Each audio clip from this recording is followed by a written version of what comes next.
Mag-aadobo tayo ngayon ng papaya. Papaya with maliliit na squid.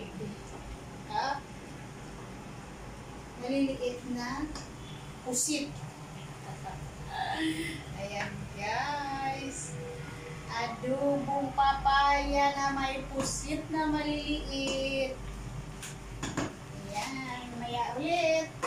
Lutuin muna natin guys kasi matigas pa ang ating papaya. Ano?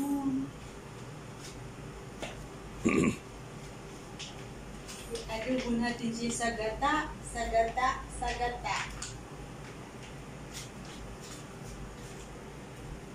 Adobo tayo sa gata. Papaya. Papaya kung pusit. Oo nga, may. Papaya kung pusit. Papaya kung pusit na maliliit. Kaya nga pusit kasi maliliit.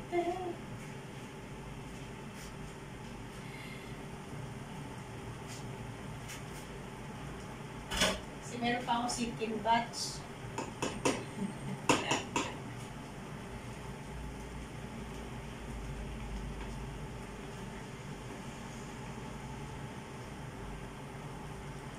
Bakit dumami yung tubig? Nilagay ko yung pusit, di na dumami yung tubig. May amoy siya. Lagyan natin ang pampalasa.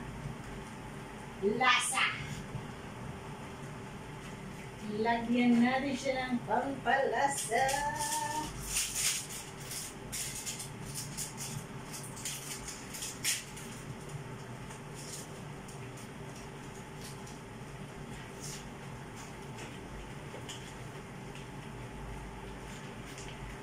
Hi, Manaysan! Si Manaysan!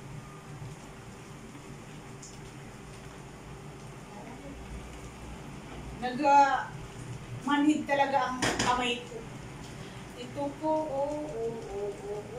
naninigas. Manaysan.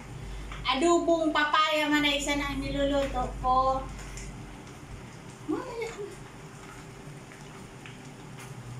Na mayroong pusit. Papaya kung pusit. Kasi